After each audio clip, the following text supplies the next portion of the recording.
I've fallen off from that, I'll grant you, but when I was born. Now all these years, Right. he's just ready whipped. Yes. Well, No, Bruce, that is the exclusive purview of Chuck Roy. well, he puts the no in Anno Dominici, and born ready in the year 1676. Would you please welcome your host and charming fellow, Mr. Mike Langworthy. Well, thank you all. Yeah. You're very wise. I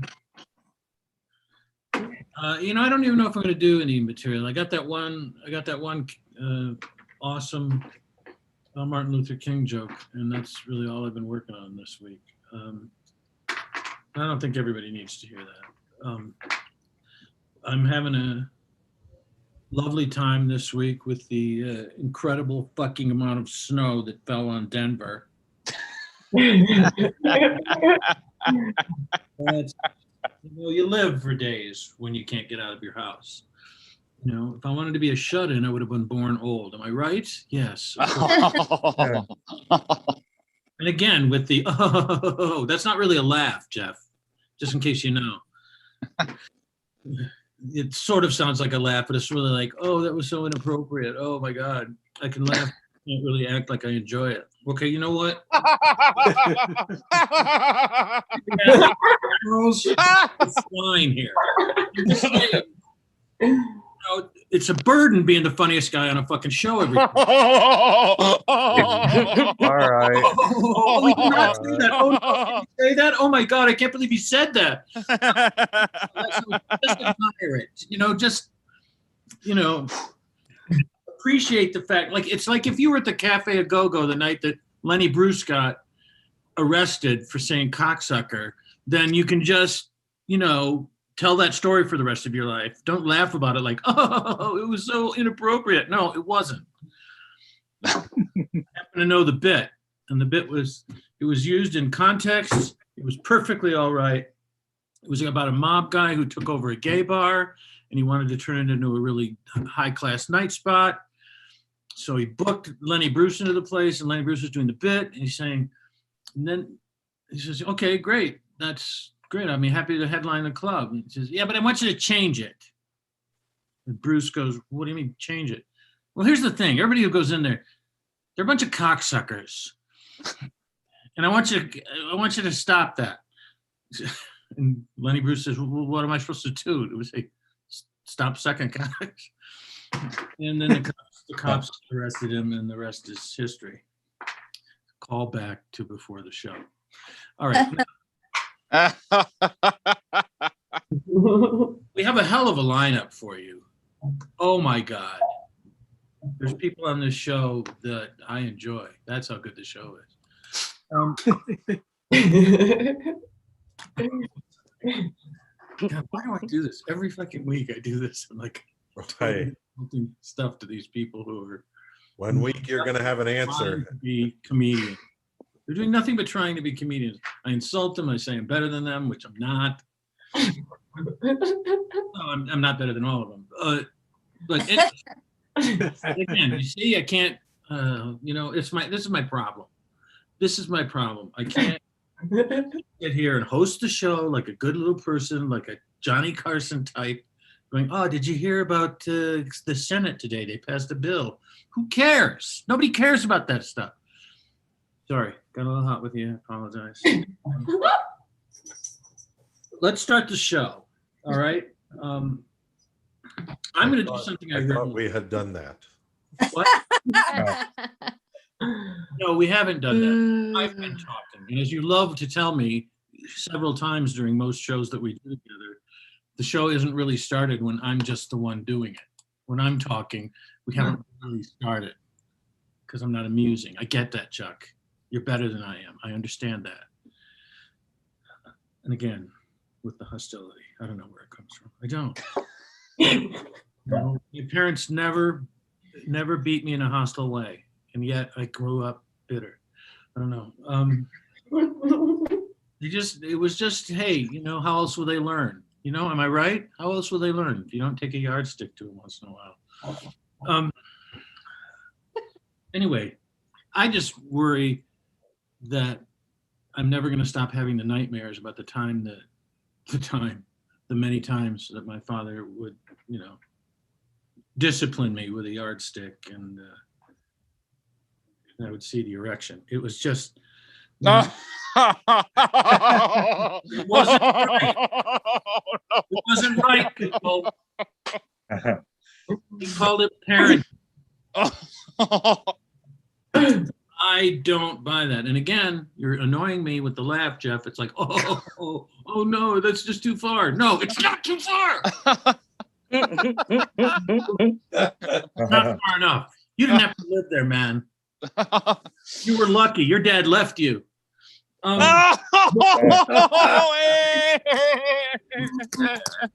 This your measure erection?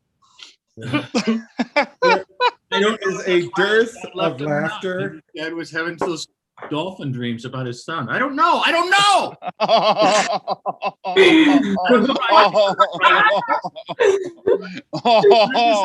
Shut up, all of you. Just shut up for a second. I'm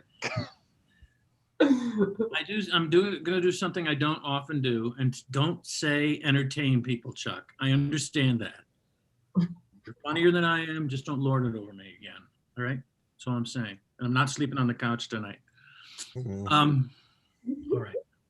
I'm going to bring up an act that I've liked a lot, but I always have seemed, just from circumstances, have to make her wait until late in the show before she gets on. It's just, you know, it's just chance. It happens that way. I'm very capricious. And so I'm going to bring her on first tonight and let her just have a good time with you, and she'll be, you know, undoubtedly nicer than I just was. So I'm sure you're going to love. Please welcome, if you will, Paula Mattocks. Woo! Hello. Well, thank you for hosting these mics every week, you guys. I really got to thank you. So I'm going to give you the clap you can tell your mom about. So yeah, I really appreciate a place to go fuck around in my nice little box, and you guys are all in your nice little box. It's very organized for chaos. Like, I'm enjoying it. I am. See, I accidentally locked myself up on purpose a long time ago, so my life hasn't gone the way I planned, right? Yeah. So I go out and I warn people about the dangers of parenting, you know, because you can leave a marriage. Leaving kids is so much freaking harder, you guys. Like, there's crying and screaming, and the kids are fucked up too. Like, it's just bad for everybody, you know? So the class should know that there's a very good reason that they don't put pregnancy on the list of STDs. Yeah. And so that Mother Nature can find her fools faster. Yeah. The chick is so efficient. Like, I know she's female because she gets them back good. You know what I mean? Yeah. It's all good. I got married, so the kids weren't bastards. So I got that right. So excited about that. And I'm proud to say that they all have the same dad. So yay me. Yeah. None of my sisters could do that. So score one for rivalry. You know what I mean? Who didn't know that comes back? Like, I've been out of the nest for a little while. You think that shit would have subsided? No, it comes right back like the herp. Right back. Like the herp? Did you just say the herp? Yeah. Well, speaking of STDs, I wonder if other STDs talk back as bad as mine do. You know? Like, does the clap really clap? You know? Like, how bad is that? It's bad. Never mind. We're going to walk away from that. Just know that my STDs and yours too will last longer than the traditional kind. So be forewarned about the kids, you know? If you got an itch about taking care of little ones, just go mentor. Like, really, you know, you can give them back at the end of the day. It's all good. I also made another mistake when I was young and dumb in my motherhood. I decided not to spank my kids. Oh, that joke keeps going. Let me tell you. Yeah, that was really bad. I think it's so dumb that it doesn't deserve the letter B anymore. It's just dumb, you know? So bad. So when I told my family proudly that I'm not spanking, my dad comes over and gives me a nice hug and he says, well, honey, you should know right away that it takes a very long time to grow the dumb out of a kid. honey. What are you trying to say, Dad? Just, you should know, smarty pants, is all you thought cleaning your room was bad when you were a kid? What do you think about this homework? Yeah. So dumb. And then my mom, she's laughing over in the corner. She's like, why do you think God put a crack in your ass, honey? Because he knew you'd have to be spanked, something to absorb the blow. You know, like, it's genetic. Oh, God, so bad. So I may not spank them, but I've tricked them. I've trapped them. I've taped them. Videotape, not packaging tape. It is so tempting to just, put a little, yeah, I can't do that anymore. It's against the rules. So be safe, you guys. Really safe. Because there's a reason that the word parenthood has the word hood in it. It's because the fucking place is like a fucking hood, y'all. So bad. Only cool hoods you see are on TV in the movies. That's it. And then in real hoods, there's gangs. Because in the parenthood, when you make more than one kid, you make your own gang. That's dumb. That should have been labeled, But I only made the second one because the first one needed a playmate, if I'm being honest, You guys have no idea how long 24 hours a day is. So fucking long. Because when the kid comes, it comes dumb, because it's made from dumb cum. So we all just keep hurting ourselves, Oh God, it's great. Yeah, so I'm gonna end with this. Stay safe, take your birth control, and stay out of the motherhood. Y'all have a good night. Thanks, guys. Polymatics, bringing the heat right out of the gate. I forgot one joke. Can I what? Closer. Can I say it? I forgot my last joke. Do it. Can I say it real fast? Do it. Do you know what Cinderella said when she got to the balls? No. I think she said, "Hit." Thank you very much.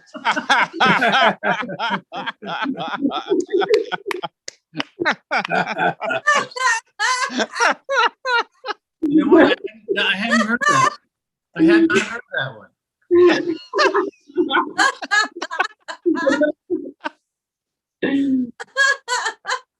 Oh my God. Well, that knocks the glass slipper theory into a cocked hat. Anyway. What did she learn that from one of her kids, just to give you a rough idea of what she's talking about in the rest of her set. Hey, anyway, you know what? That was a great beginning, and I'm calmed down a little bit now. I'm no longer mad at Chuck for being funnier than me. I'm just sad, just a little sad.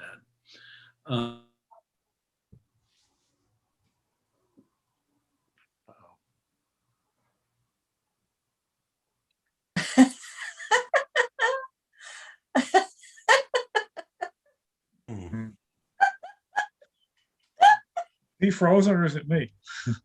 No, he's just stuck for material.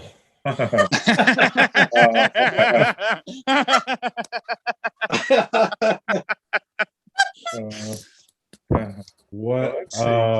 He's I believe has an issue with his camera. I try to pay attention to Mike. Was he in the process of introducing somebody or else? I know I was letting Danny in, and then Sukumar, if you would, I know you're here. How would you? It was Josh and then Sukumar and then me. All right. Oh, I see it there. So, Josh, are you up? This is the confidence, Mike. Right. I mean, it's gonna make me real sad that Mike isn't here, but I'm ready to perform for the rest of America. What I'll try to do is just offer general amounts of disdain. Like,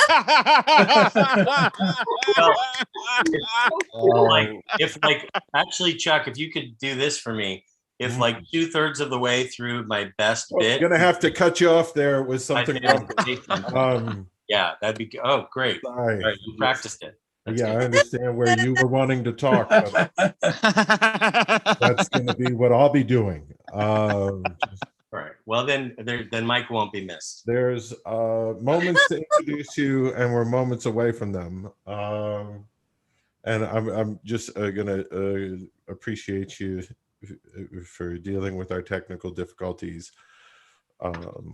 And in general, we have a difficulty being technical. So, Josh DiDonato, ladies and gentlemen, welcome Josh DiDonato back. Hey. All right. I'm glad to be here. It's it's wild. My the people I'm living with are getting about to get a vaccine, and more friends are, and things are opening up more, and I'm excited about that. I want things to be open. I'm still kind of a little cautious.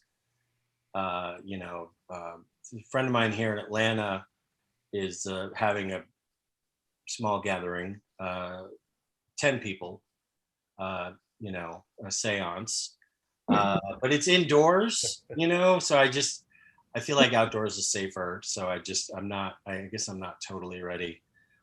So I told my friend that I wasn't going to be able to make it to his seance, but that I'd be there in spirit. And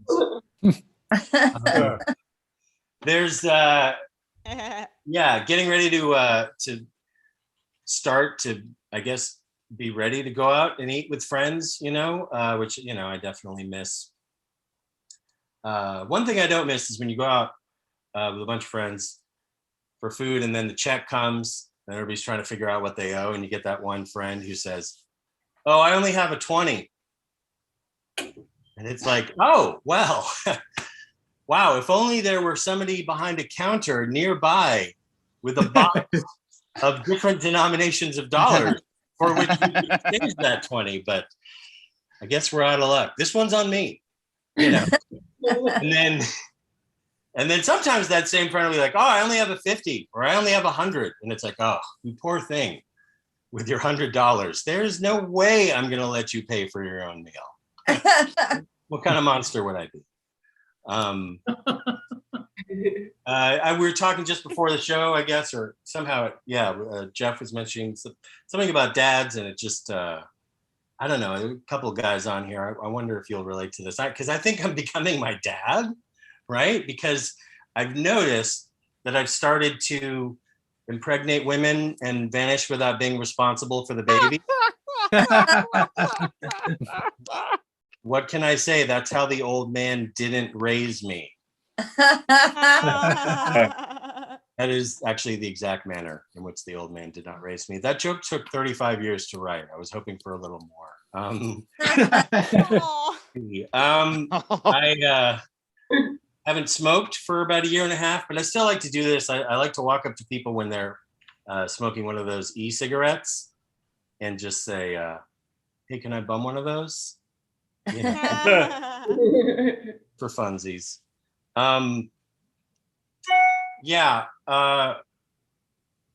This was I think I'm getting older because a friend of mine took a trip to Mexico, but he said that he was going to TJ for the weekend, and I totally thought he was talking about Trader Joe's. All right, pick me up some flash pasteurized orange juice, brah. All right.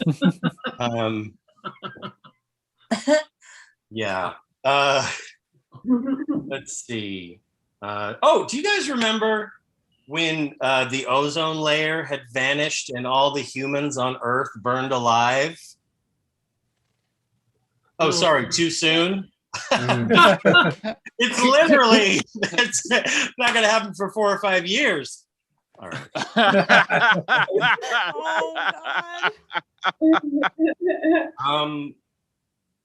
God. I guess. Oscar nominations came out, and some snubs and some surprises. Usually they don't nominate a lot of sequels for Oscars, but there's a lot of buzz around this movie Pieces of a Woman, which got nominated, which I think is the sequel to Scent of a Woman. You're not 100% sure though. You would have had to have heard of that movie for that to humorous. Not even then. Okay, so I miss my best friend in LA, Mike, and Mike Schuster is one of those guys who thinks that you can just sexualize fortune in a fortune cookie by adding 2 words. Anybody want to yell out what the 2 words are? In bed. In Yeah. bed. In bed. That's correct. Okay, so which that works sometimes, but not always. And actually we went and had Chinese food, and the check came, and I bet the check. I said, I bet whatever is in this fortune, you can't just make sexual by adding in bed. So I opened it up, and my fortune said, "You are jacking off way too much." It doesn't do anything. All right, thank you. Good night. Ladies and gentlemen, Timothy Hale Cusinelli.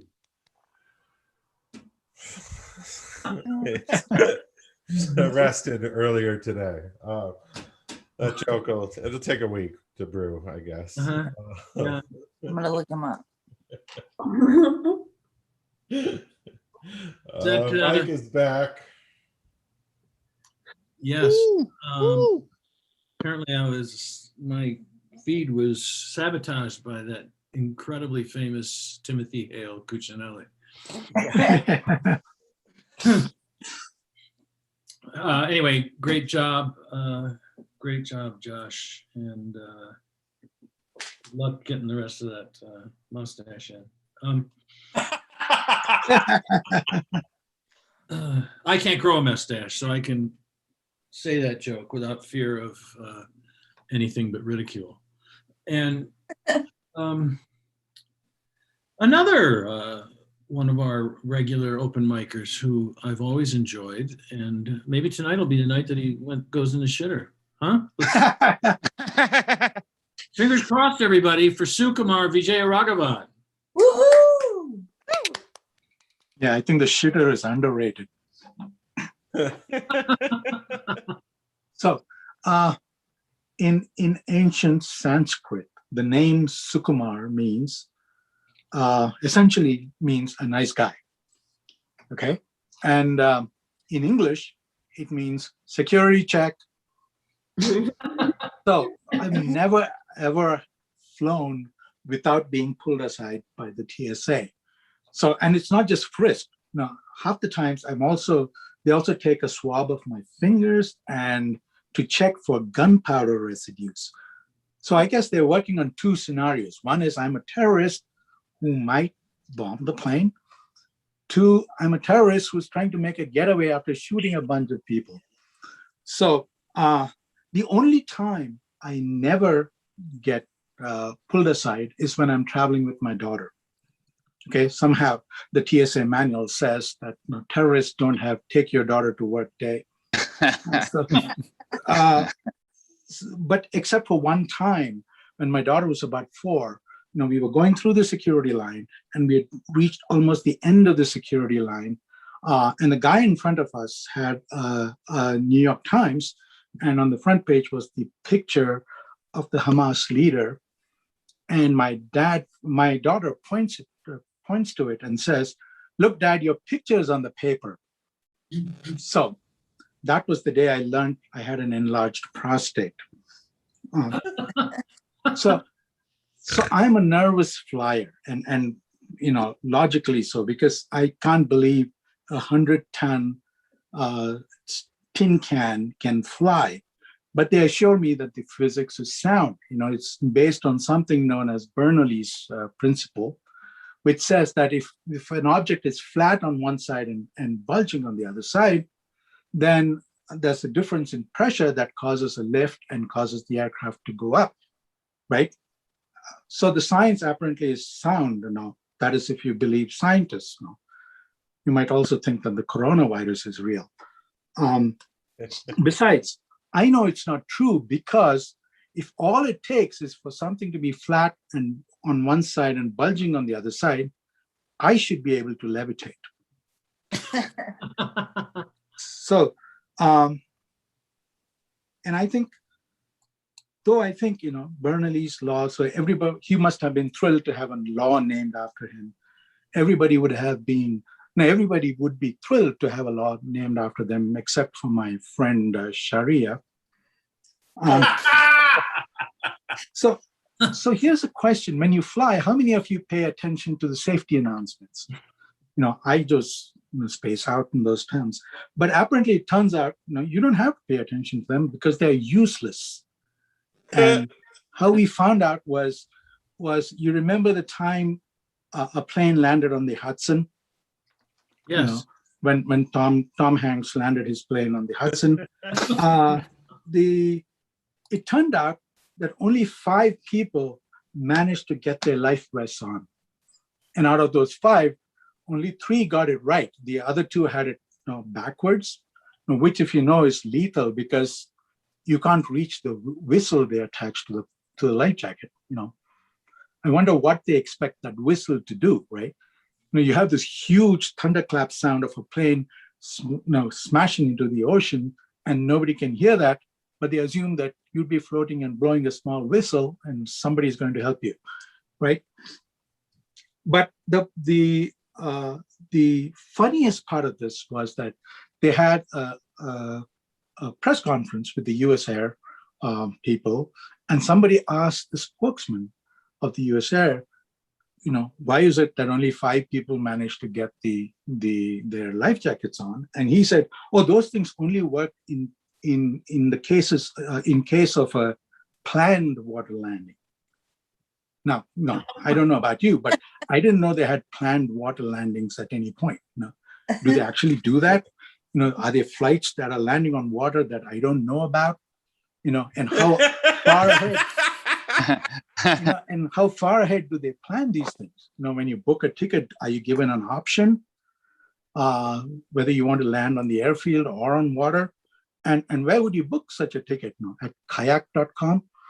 So that's my set. I'm sorry. That's it. Sukumar. Wow. Sukumar Vijayaraghavan, ladies and gentlemen. You can see him at a security station near you. Hey, I almost quit my MFA program because I made a joke, something like that, about one of the teachers in the class when I was introducing him to do his act on talent night. Because he was a man of South Asian extraction. No, Middle Eastern, actually, attraction. Kazim Ali is his name.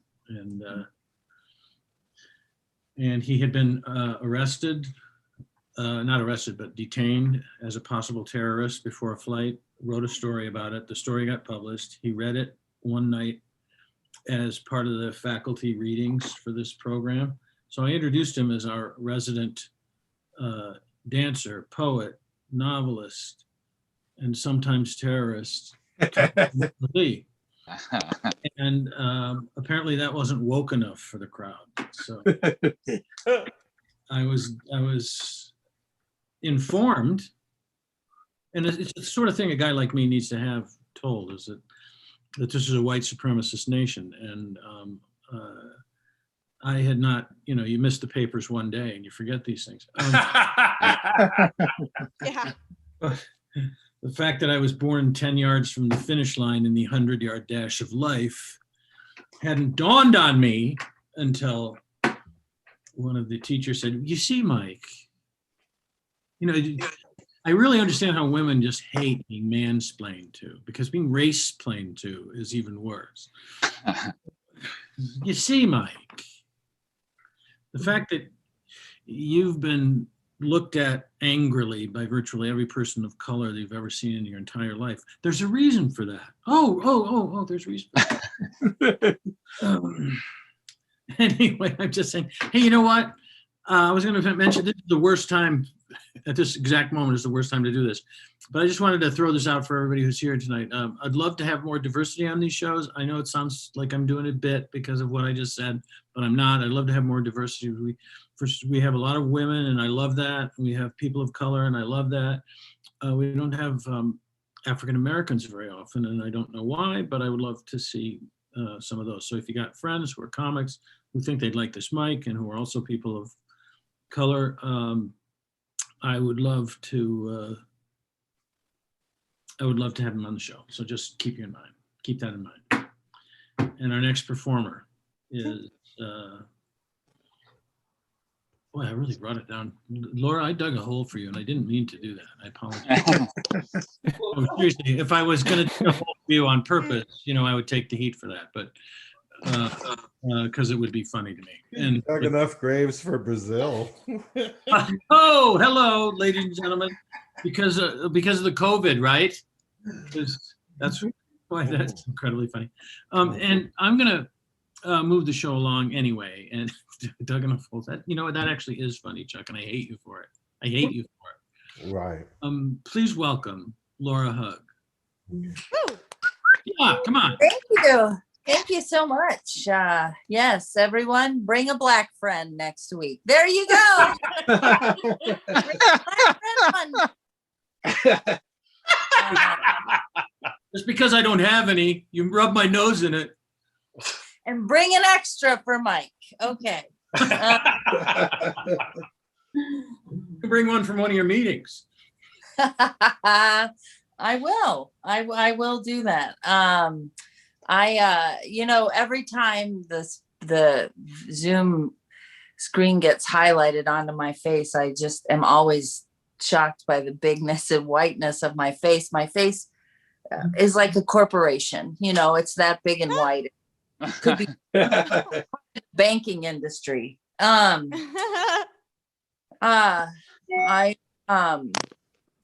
only know one magic trick. And I haven't perfected it and I can't really even control it. It's, I once made a condom disappear. So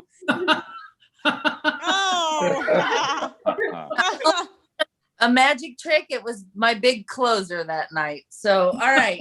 Oh, that's stuffed up. That's a hard joke to swallow.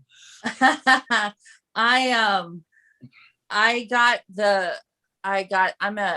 vaccine. I got the first shot of the vaccine. I am an essential worker, despite what my boss always says about me. But I got the vaccine, and I used to do drugs and I don't anymore. But when they brought that needle of vaccine over, for just a minute, I thought, I wonder if they let me inject it myself, just for old time's sake, just to see if I still got the touch. But I didn't ask. So I'm dating somebody. So I'm trying to step up my domesticity game. Like cooking, I'm trying to be a better cook. So the other day, my roommate, she farted and it smelled so delicious. I was like, oh my God, what did you eat today? I've got to get that recipe. And so sometimes, he'll come, I'll have him over. So I'm trying to keep the house neat. I have a tendency, I have light hoarder tendencies. And what inspired Hoarders, the show Hoarders does not inspire me to keep my house clean. What inspires me is true crime dramas, or like First 48, things like that, where they go in to a murder victim's home. And every time on these shows where they go into the victim's home and it's real messy, I'm always like, oh God, I do not want that to be me. If I were to get murdered, I do not want the police to come into my house and look around and say, well, we don't know who killed her, but the real mystery is, what was she going to do with all these tins of buttons? I don't see any button art on these walls. So I don't want to be a fool. I don't mind being killed, but I don't want to look like an idiot. Okay. I want to connect emotionally with my partner. So one way I do this is by asking him questions just to try to get to know him better. Usually I do this right before he falls asleep. It seems like a good time as he's dozing off to lean in and say, "Tell me about your asshole stepfather again." Or, as he's wrapped up like a cute little tortilla in the blankets, just to whisper, "Why didn't it work out with your last girlfriend?" Or maybe, "What's the hardest part about being a recovering alcoholic for you?" And his eyes are getting heavy. Another relationship, though, that I've had for a long time that many of us had is with the feature on Facebook, People You May Know. For those of us on Facebook here, you're familiar with that ticker tape of faces running across your page. I know I have people that come across. Facebook says people you may know, and I look at the person and I'm like, oh no, I don't know them. And then another Facebook will offer me and it'll say people you may know, and I see a certain person and I'm like, oh yeah, no. And then sometimes there's Facebook will offer someone else and I'll see their face and Facebook says people you may know, and I look at them and I think, fuck no. And then I realized that there are people who see my face every day on Facebook and they say the same things about me, like, not that creepy asshole again with the creepy. Okay, anyway, I'm having a low self-esteem day. But I also think that Facebook should have a feature, people you may have fucked, right? Or people you have fucked. I fucked that, either one. I'll let them word it. I just want in on it. But I think that would be really useful, because then it's like, oh yeah, oh, that's his name. Now I can stop referring to him as guy in basement. That's all I'm gonna do tonight. Thanks. Nice job, Paula. It's Mike, and I thought you knew. I feel bad now because we had a moment, and two ships passing in the night and rubbing up. All I can say is I'm not going to say I'm heartbroken, Laura. I feel like that would be more like two shipwrecks passing out in a basement was what that would be. Why I oughta. Was before she even knew you, Josh. And let's face it, we were both blackout drunk. If it wasn't for the Polaroid, we wouldn't have even known it happened. Yes. What I'm trying to say is, I've never had that kind of a relationship with somebody. More's the pity. But be that as it may, that was a lot of fun for me. And you're delightful. And even though I dug a big hole for you, you still kill. Don't think I don't resent it.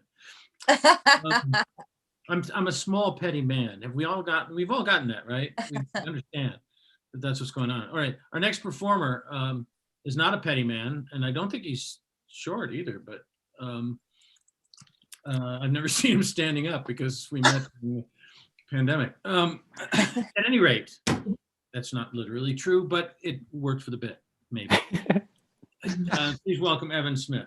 Evan Smith. Thank you. Thanks. Not a whole lot going on, I'll be honest. I'm getting ready for my brother's wedding. It's in 2 months.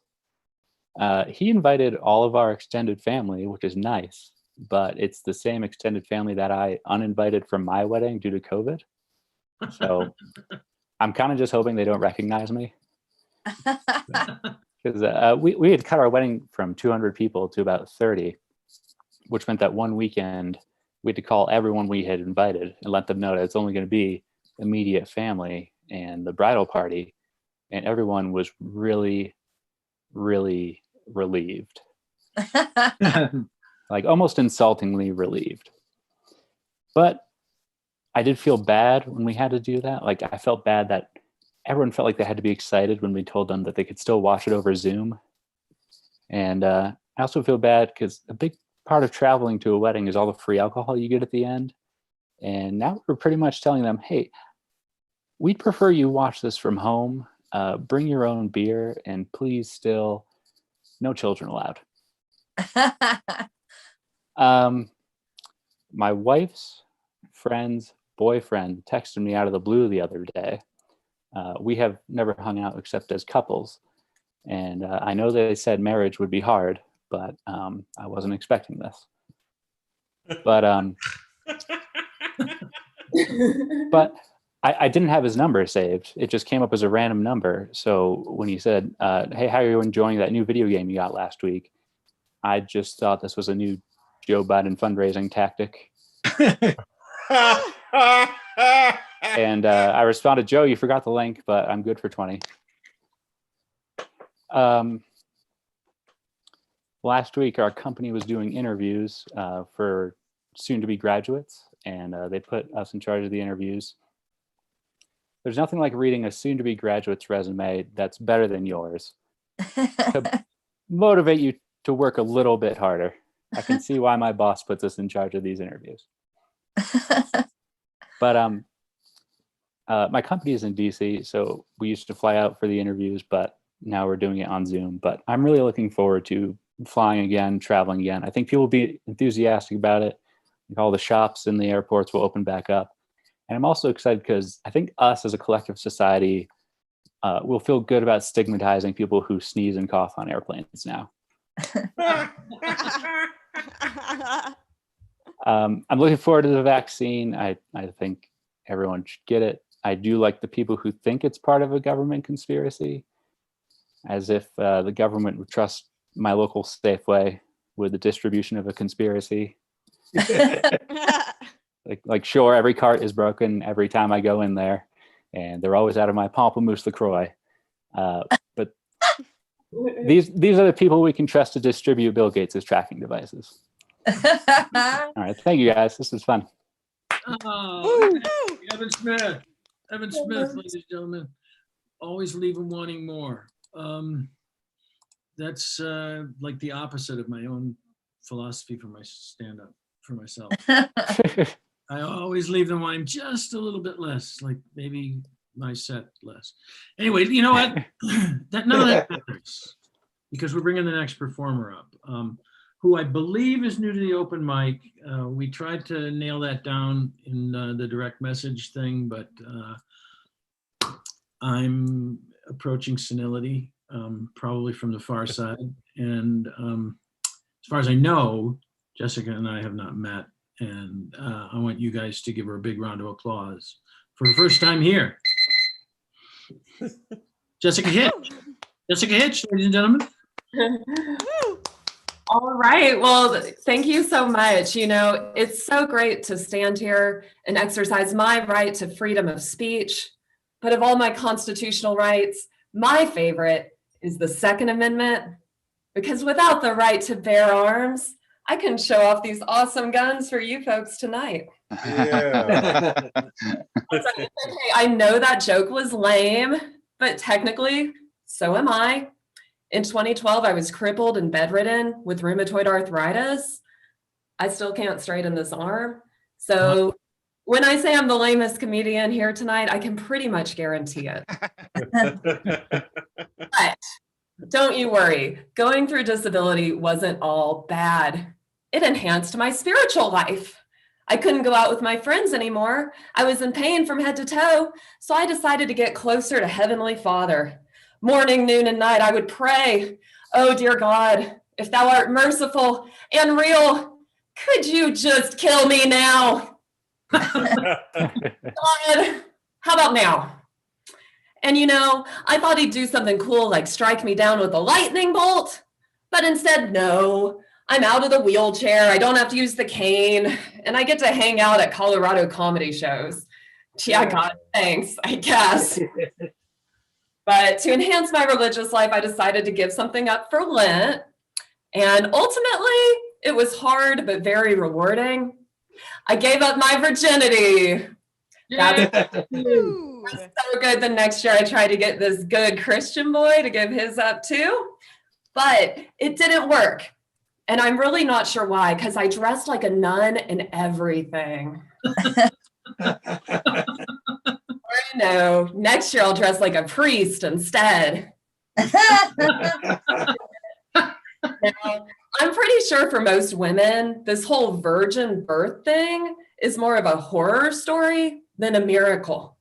You know, most moms I know got to enjoy some bow chicka bow wow before 18 years of responsibility. So, you know, Heavenly Father, he sure was strict too. He sent his only son, Jesus, to die on the cross for our sins. Most of my friends just had curfews. So, because of the whole virgin birth, I sometimes wonder, is the church trying to appeal to women? But then I realize they've all got that picture of Jesus hanging out without a shirt on. And I'm not going to lie, the dude's hot. I'd nail him too. Yeah. Now, the only thing that makes less sense than the church are cuss words. We call people cunt, pussy, dick, asshole. First of all, those are compliments. Okay? Cunt, strong, resilient. Pussy, portal of life. And dick, I mean, who isn't pleased when some good dick shows up every once in a while? There's somebody we hate. We're like, fuck that dude. I don't think so. You don't want to touch him. You definitely don't want him to procreate. No, fuck that dude. Well, speaking of people not to fuck, I avoid narcissistic sociopaths. I know from experience, so I'll give you some pro tips. First of all, they'll tell you straight up who they are. My ex would say, oh, I'm an asshole. I'm an asshole. I swear I'm an asshole. But actually, it turned out he was wrong.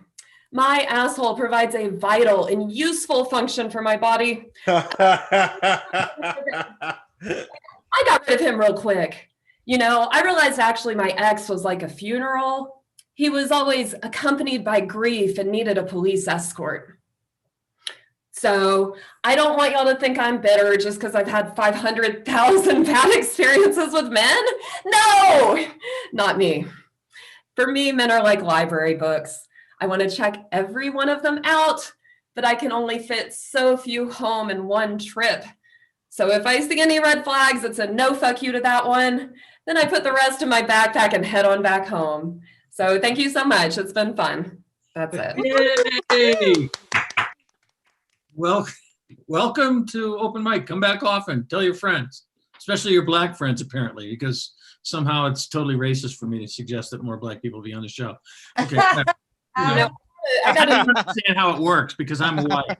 Well, I got a diversity scholarship for comedy because of my disability. So I'm still white, but I'm diverse because I have rheumatoid arthritis. Yes, well, absolutely. You know, and we have a bunch of women. That's diversity, and I love the fact that we have women coming back and doing the show often. And we have people from the South Asia, as they say, absolutely nowhere.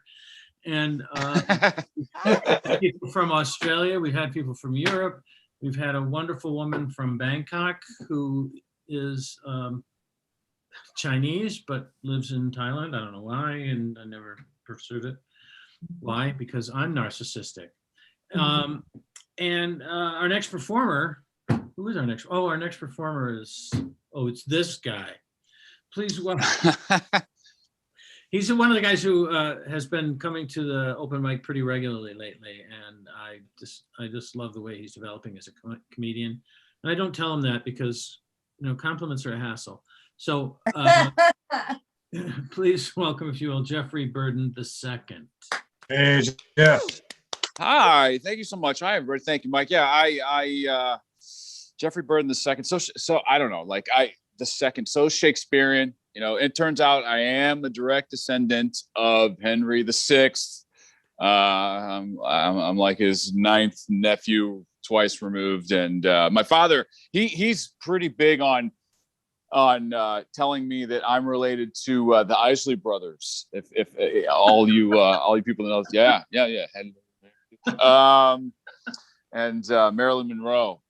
You know, I don't know. It's weird when related to both of them. It's weird. What's that? Sorry. Related to both of them? Related to both of them. Yeah. I mean, I was crazy attracted to Marilyn Monroe, but you know, it's not so weird in my family to be attracted to a cousin. So, but that's okay. That's okay. I don't judge. You guys, I've been watching, you know, the clips. I do catch TV every now and then, the politicians, you know, and you know, I just wonder sometimes if Kamala Harris goes up to Joe Biden, has to say, Joe, put the kid down. It's not a scratch and sniff. You got to put it down. Stop. All right. All right. It's just, you know, and he's like, it's okay, you know, and she's like, no, really, the kid, put him down. He's got to go to school. No. Just, I can keep him. Just put the parents in jail. I love it. All right. Well, you know, sometimes sometimes I wish I got to a commercial like bomb, cut to a commercial. It's not funny. You guys, it's like sometimes maybe I'm like at a Wounded Warrior for comics meeting, like, you know, this one time I told a joke and boom, nobody laughed. Well, we're working on everything tonight, everybody. You know, I was in the military. I learned how to cook pancakes in the military, and they taught us to not waste anything. You know, it's true. You don't waste anything. I mean, the training instructor was like, you know, sometimes I use my own sweat when I run out of cooking oil. You can too. Yeah. Jesus Christ. It's what I use when I'm curing my own bacon. You know, you got a job waiting for your Bob Evans right after you get out of this place. All right. You know, so yeah. I really don't think I needed to enlist to work at Bob Evans. If I'm being completely, I should have just gone straight to Bob Evans, right? But I just no. Just talk to a manager. I'm sure they would have sucked me right up. But you know, I was dating a girl, and I was crazy about her, and she broke up with me. This is you know, we dated in high school. She breaks up with me, and I'm like, I gotta get her back. I'm gonna go active duty Air Force. That's what I'm gonna do. And my father was like, Jeffrey, maybe you should join the National Guard first. Try part-time and go full-time. Like, no, Dad, you know what, Dad, unless you're giving me some food, I don't want to hear it. No, Jeffrey, listen to me. You got to join the National Guard. I'm like, all right, I'll join the National Guard. I just got to get her back. I love her so much. And then I joined the National Guard. First day of basic training, it's like, I hate the National Guard. This chick was not worth it. She was not worth it. You know, it's like I should have just given her a bouquet of flowers. Let's start small. Let's start small, people. All right. Jesus. Oh, I do. I get very touchy. I'm very touchy, everybody. I you know, a little jumpy, just a tad. And I'm like an 8-year-old inside of a 43-year-old's body. I'm very excitable. You know, I was taking a selfie with, I guess they're called selfies, whatever. I was with a friend trying to get a selfie. Thank you so much for the light. And I'm trying to get that perfect angle. And I'm not getting it. I look like I have some sort of gross motor control problem, you know, and he gets mad at me and he says, listen, man, you got to get this right. We're starting to look gay. Okay. I'm like, dude, you're in your mid-40s and you're unemployed. You'd be lucky to have a gay guy. Okay. Lay off of me. All right. Okay. All right. You hear people talk about anger and how children, you know, they play video games and they shouldn't do that because it causes violence and murder. Okay. I'm like, yeah, sure. Right. Yeah, I played Super Mario Brothers. Like my mother's going to say, I can't believe he shot up that school. I should have known it. He was throwing fireballs at mushrooms every day for like 4 hours a day. Oh my God. You know? A dead giveaway.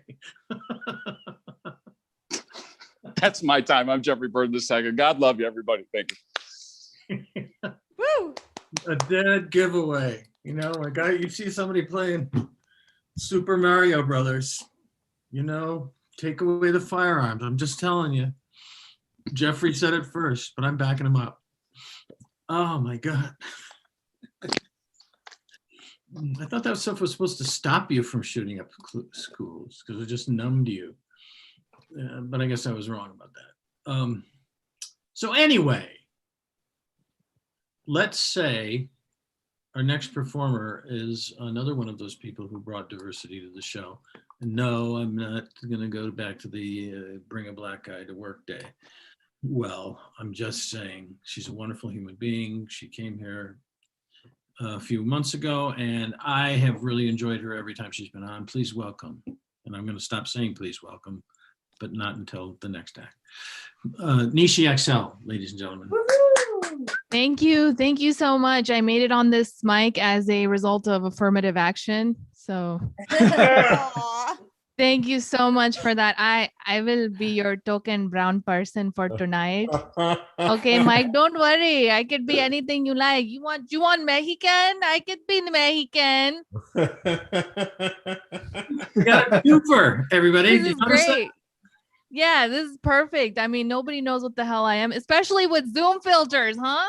Check this out. Future. And this wall, I'm sorry, but it's not real. It's just not real. The lights are bleeding through. Last week, it just collapsed. Nobody asked if I was okay. That's the world we live in. But it's so good to be here at this AA meeting. I sat at the Mean Girls table every morning for breakfast before I went to school with my family. And we were poor, but my parents made sure they filled us up before we left the house every morning with low self-esteem. My mom was a soap opera star and actress, and I'm finally starting to look like her. She just turned 74. And somebody was talking about doing live gigs and stuff. See, I love my life so much. I did a live gig in West Hollywood. I don't know if you guys know West Hollywood in California. They don't care about masks. Okay. That's where all the amazing gay people are, you know? So they've been raw dogging it since the 80s. They do not care. And no, I didn't make money from the gig. I don't make money. I make mistakes. Comedians are like, that's too real. That's too real. COVID scares me. I mean, even though I was born in overpopulated Pakistan, you know, it's the country that the scientists call the petri dish. All right, nobody knows science here. Now I know why you're comedians. I don't get why it's called a petri dish, though. I know because it's filled with diseases. It's disgusting. Oh my God! Third world country.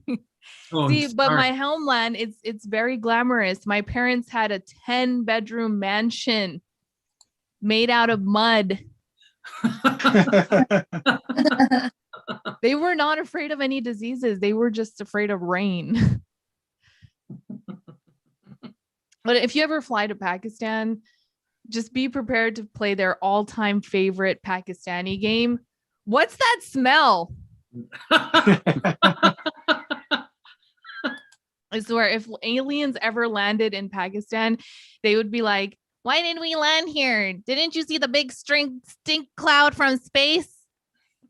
Oh my gosh. But seriously, the country is great. If you ever want to visit, they have doctors that do house calls. They cure all the diseases with 7-Up and a hot towel. As last year, it was so easy for me to lose weight. I got pregnant. And then the baby slipped right out. So I lost 7 pounds in one day. Yeah. I gained 50, but I lost 7. I don't know anymore. I'm trying to practice some self-discipline. I stopped eating sugar for the last 48 hours and my sugar cravings went down, but my need to murder went all the way up. And I went to my closet to look at some skinny jeans to motivate me. And it's the perfect thing to do because that's where I hide all my snacks. But I'm at this point in my weight loss journey where I just look at nice, cute, tiny clothes and I just hear the sound of ripping.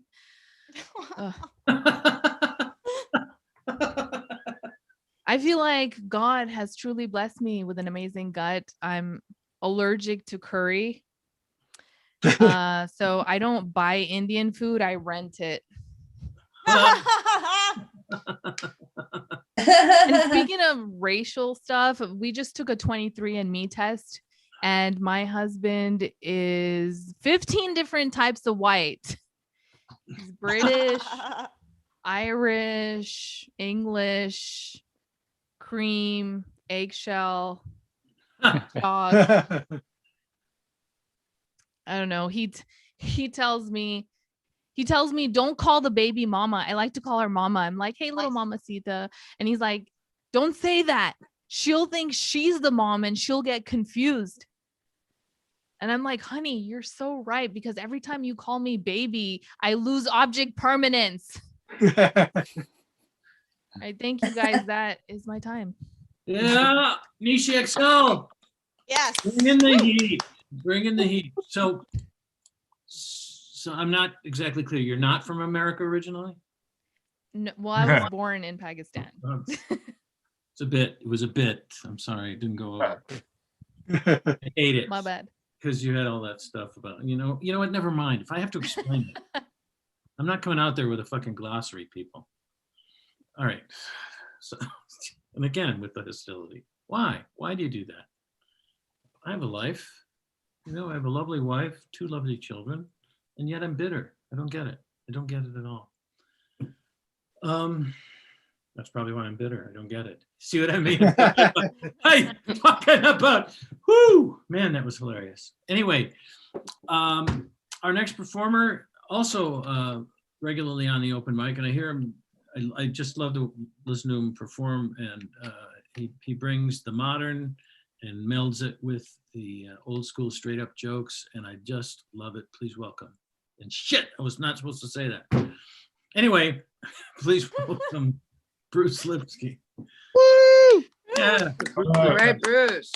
Shalom, everybody. Shalom. Thank you very much for having me tonight.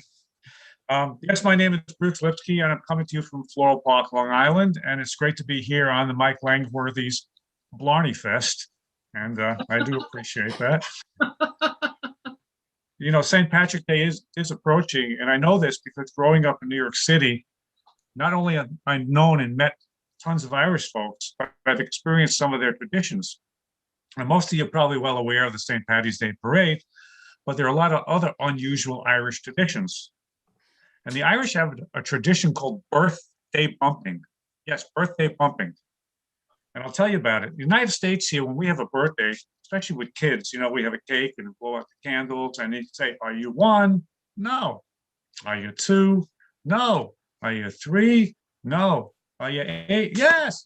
Congratulations. Happy birthday. The Irish have something similar. They blow out the candles, but then things change around. When an Irish kid has a birthday, the birthday kid's friends pick up the birthday child by the legs, spread the legs apart, and bang the kid's head on the floor the number of times of their birthday. They literally bang the age into their head. Are you 1? Ah. Are you 2? Ah. Are you 3? Ah. No. Are you still conscious? The Americans and Irish have 2 different strategies for the same results. In America, sometimes you ask a kid how old they are, they'll go like this and say, oh, I'm 8 years old. But if you ask an Irish kid, they unconsciously rub the back of their head and say, I think I'm 8 years old. So an American kid will get a cake and a present. Irish kids get a headache and an ice pack.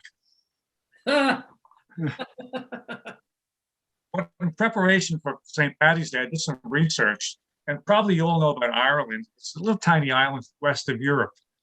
It turns out that Ireland has the lowest annual reported number of UFO sightings, the lowest in Europe. And I discovered why. That's because anyone who's seen a UFO over there just went probably along with their daily business, just thought it was a leprechaun.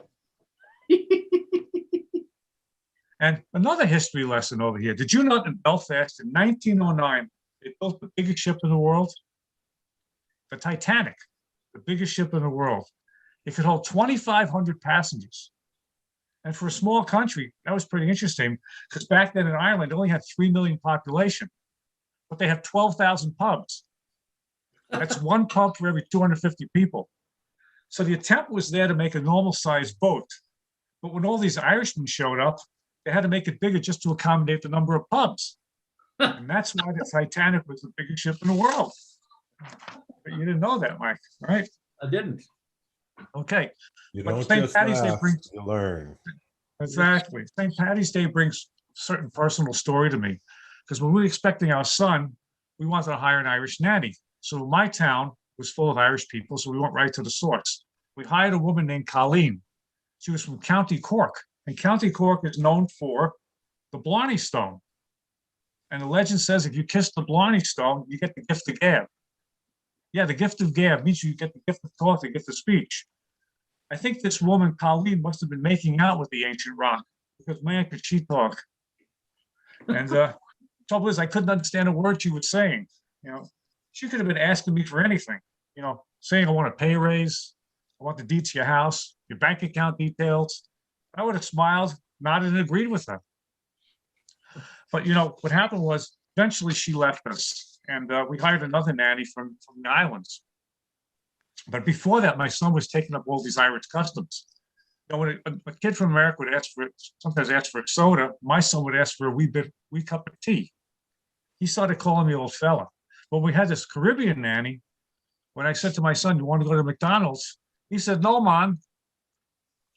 I want rice and beans and jerk chicken." But you know, it's interesting because the differences in the nannies. So when our other nanny came back to the United States to visit us, my son was looking at her and didn't want to talk to her. And so he said, "Why don't you talk to your nanny, your former nanny?" He said, "Mom, I forgot how to speak Irish."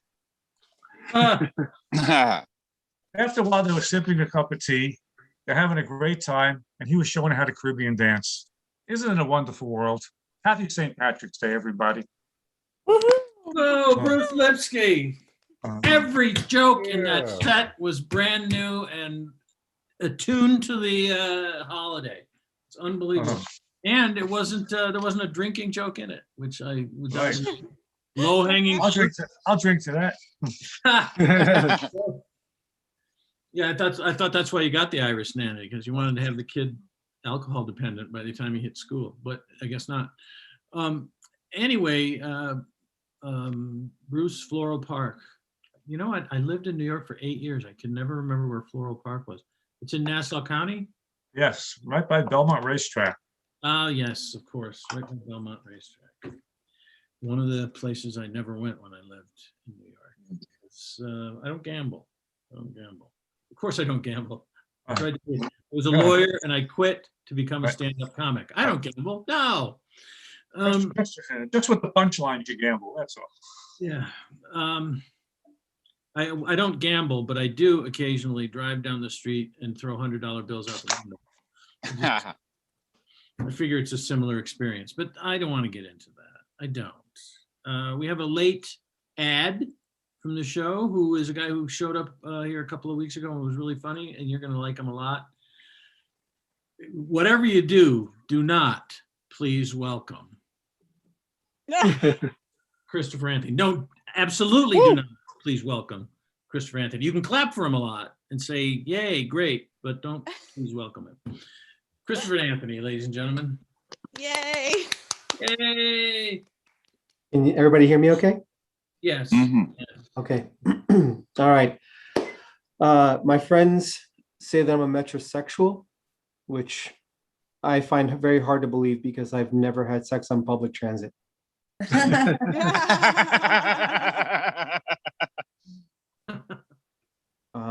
My family thinks that I'm bipolar. Half of me agrees with them. The other half says I have no family. My friend's an ER nurse. She works overnight.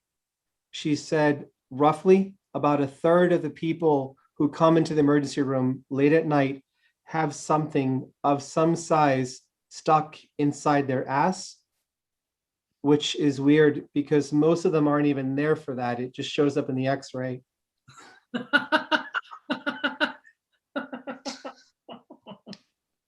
My friends were going to have a gender reveal party, but they decided to wait until the kid turns 18.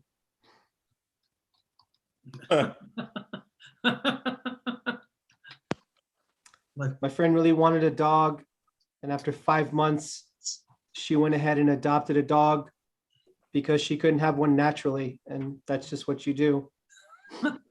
First you try, then you adopt. I think I understand what they meant when they said we're all in this together, because if my neighbor loses her job, I lose my internet. So stay strong. I'm really bad at meth and spelling. Two worst subjects for sure. Meth and spelling. Look, I know drugs ruin lives, but sometimes they make people more fun. Like my friend Susan, very, very boring. Then she started doing meth. Now she's Susan on ice. It's pretty awesome. I asked my friends for relationship advice. This is true. Most of my friends that are married now, they met when they were younger. A lot of them met in high school, but that advice only works if you're also in high school. So now I'm not allowed near any school. We're so obsessed with race, you know, the 23andMe and this and that. And it's like, oh, what percent are you? Are you 50% white, 50%? Look, my friend is 80% black because he lost his arm in a car accident. So.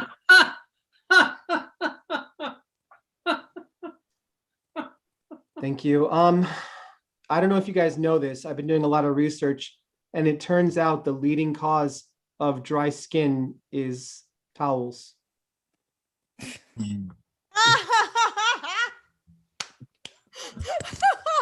what this lasts. All right. All right. Few more. Memory loss can be really traumatic, especially when you're dealing with the elderly.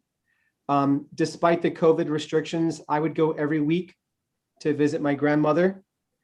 And there were times where I would show her pictures, photos she couldn't recall, and I would tell her stories that she didn't remember. And I remember it was really difficult for me because there was this one time where she looked me straight in the face and said, "I don't know who you are."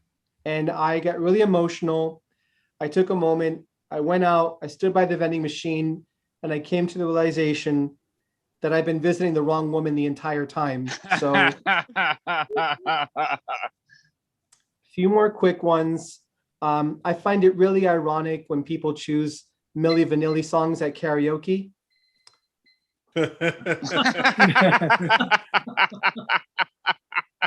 I realize it would suck to be an epileptic cop. I mean, you want to pull people over, but the flashing lights don't go well. And I saw a sign that said "lost dog" because they didn't have the heart to say "escaped dog." Thank you guys so much. Woo, Christopher Anthony. Christopher Anthony, ladies and gentlemen, I always love a guy with two first names. So let's, Chuck. Mike. Let's talk about a couple of things and then bring up our headliner, Danny Rydell, who loved her high school in Greece, loved her dad in Bye Bye Birdie. It was just yeah.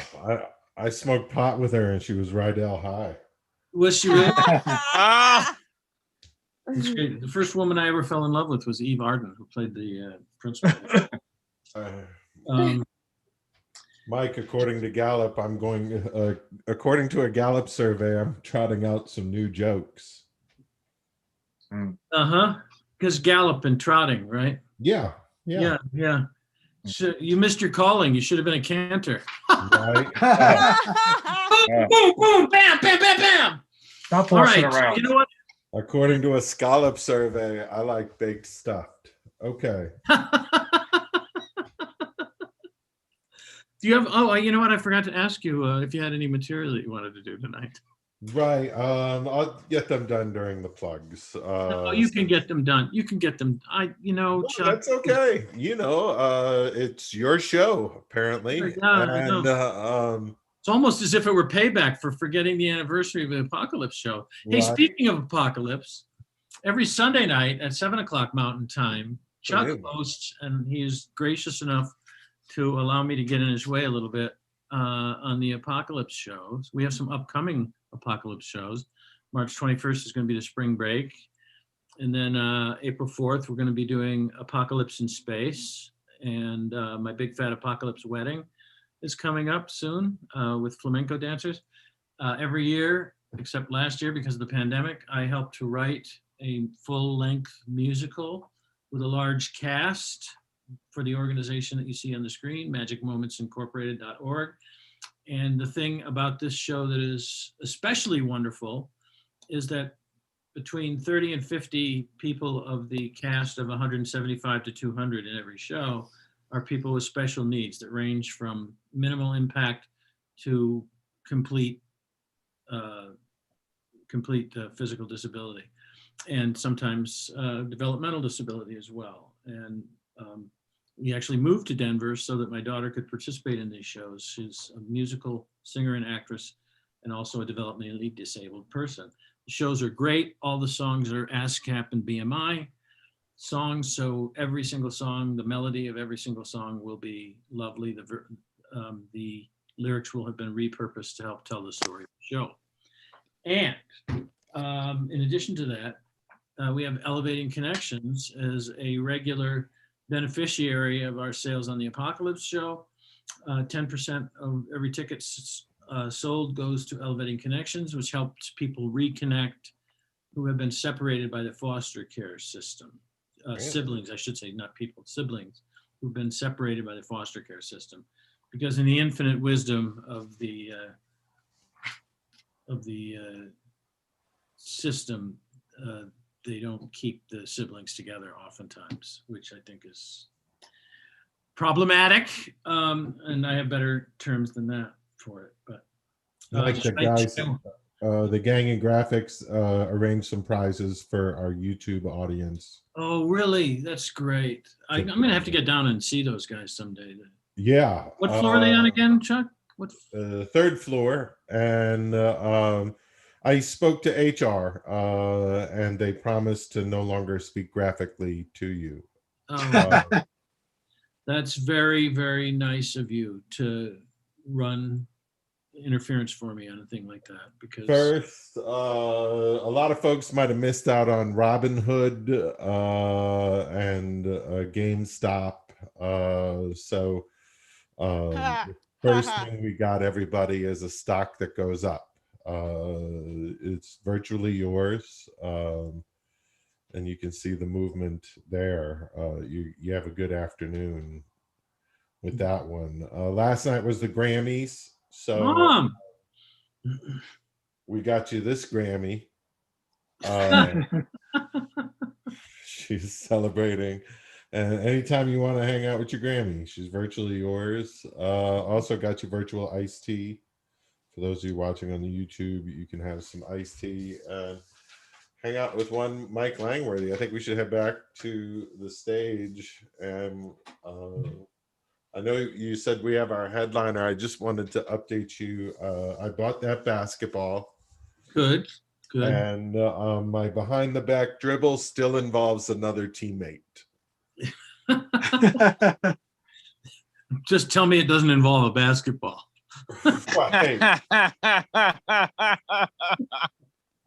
Oh, technical foul there, my friend. And one. You know, Chuck, we kid you because you talk about the gayness, you know, and you know, it's just a wonderful thing that you're so open and honest and prolapsed about it. And I appreciate the breadth of what you bring to the stand-up world. But it's nothing compared to the breadth that our next performer brings. You see, I was headed someplace. You didn't think I was. I was just wandering around aimlessly in the forest of comedy, but I wasn't. I was headed someplace. Our next performer is rapidly becoming one of my favorites. Her name is Danny Rydell, and I want a big round of applause for her. Hey. Thank you. Thank you very much, everyone. Can you clap for me some more? I'm a little sad right now because I just got eliminated from a comedy tournament. Oh. No. No, but I got to tell you why I'm really sad about it. Why? Because I am a 5'2", relatively new, like really determined comedian from Philadelphia. And if I had won my heat tonight, next week, I'd be going up against a 5'10", gorgeous Russian Playboy playmate. Let me explain. Sylvester Stallone and Dolph Lundgren also have exactly an 8-inch height difference. And everyone who voted for the person competing against me apparently doesn't like Rocky IV. No. Thanks, everybody. You ruined Rocky IV. Are you happy? Fuck those people. That's right. Or, as Christine would say, no, fuck those people. I mean, seriously, that occurred to me ahead of time, and I went to the Philadelphia Museum of Art yesterday, and I walked up the steps for some motivation even, and I was going for Rocky IV, not Rocky, but whatever. It happens. Although I did get a text from my parents actually a few minutes ago after this happened that said, "Oh, did you win? I'm so sorry. We forgot to vote." Like, you don't get to be partially responsible for me having the kind of childhood that causes someone to become a comedian and then not support me as a comedian. I really want to drink, which is a problem because I am actually an alcoholic. I have been sober for 2.5 years. It might end soon, but thank you. No, I'm going to stay sober probably, but I've been sober for 2.5 years since August of 2019. You're doing subtraction right now, and no need to complete that math problem. I will tell you right now that I stick by what I said. Sobriety time accrued in 2020 earns double points. And I don't, the term recovering alcoholic, they say you never really recover. I don't like that term. I prefer inactive lush. And AA meetings do really help me. That's what I call putting fresh batteries in my vibrator. Yeah, it's this whole thing is a real bummer because I can't drink, but now I also can't really tell my joke about how you've met the Italian stallion. Now meet the kamikaze Ashkenazi. And that's just really disappointing. I'm gonna have to find another way to use that joke. But yeah, as you may or may not have noticed in the last couple of minutes, I'm not sure if I've turned to the side yet or not. I am in fact Jewish. My last name is not. I changed my last name when I got married because I decided it was important to keep my natural nose.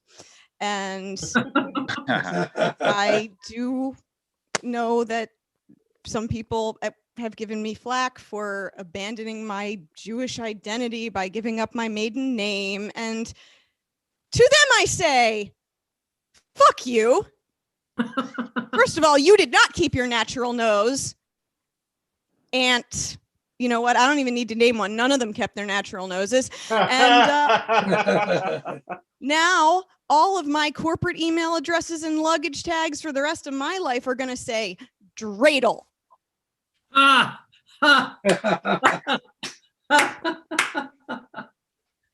You know, I'm really pulling for the next joke that the universe is gonna write after Rush Limbaugh dying of lung cancer following a statement that secondhand smoke is harmless. I'm really pulling for Marjorie Taylor Greene jokes on a bagel. We didn't have space lasers when I was a kid, which is a shame because I really could have used that as a comeback with some bullies. This one kid used to come up to me all the time and just say shit like, you know, my mom says that your people control Hollywood.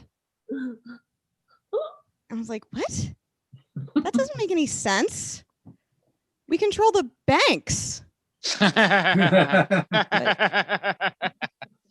No, but what I actually said was, your mom said that? Well, your mom's weight and her credit score are the same.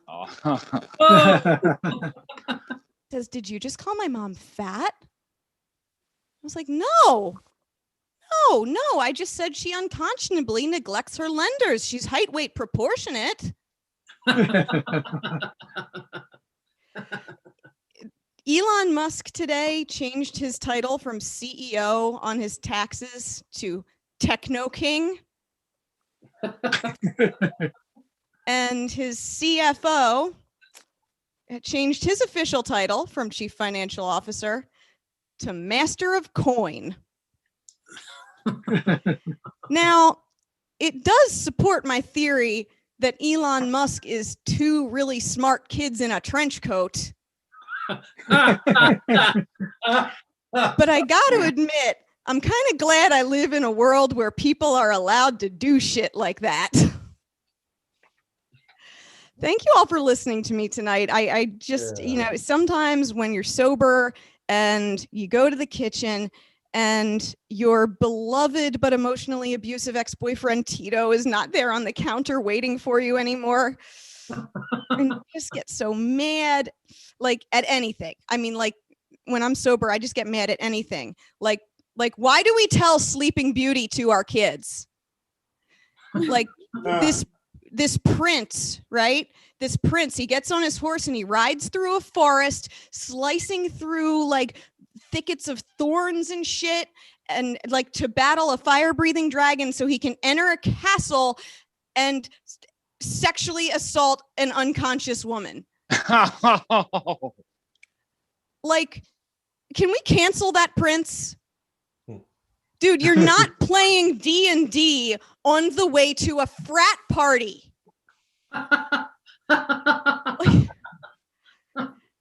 then there's The Bachelor. Why is that a show? It's a game show about polyamory, but the grand prize is monogamy. For fuck's sake. But you know what? There will be better times ahead. You are all wonderful. I'm Danny Rydell. Thank you. Good night. Yeah. Danny Rydell. She's got some problems. I mean, with, you know, things that are going on wrong in the world. Very, very funny. What was that thing that you did just before The Bachelor? What was the show? Sleeping Beauty. Sleeping Beauty. Sleeping Beauty. Yeah. Sleeping Beauty. Wow. That's a whole different perspective on it, because the only version I ever read, the only version of it I ever read was written by Dr. Seuss, so I really get where you're coming from.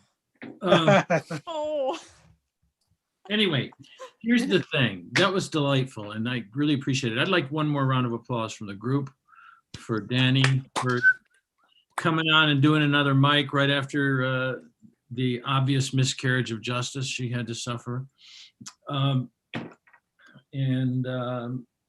don't know, I just think she's great. And as everybody was good tonight. I usually do this old hackneyed joke, all but one of you were wonderful, but actually everybody was good tonight. So thanks a pant load for ruining my closing joke.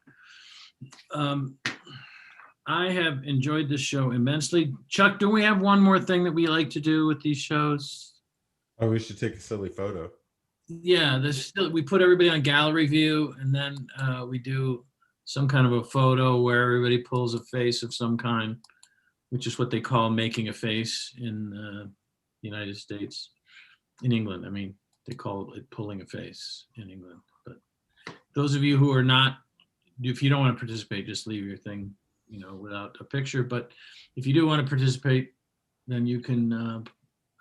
I don't know how to do the heart hands, Mike. You can make yourself. I literally don't know how to do That's it. a vagina. Well, First of all, I'm not. That's why he doesn't recognize it. Do the high sign. Do the high sign. Yeah. I think the heart. Heart. This is heart. This can be heart. This can be heart. But we should all do heart. We should all do heart hands for the picture. All right, heart hands for the picture, everybody. Everybody do heart hands.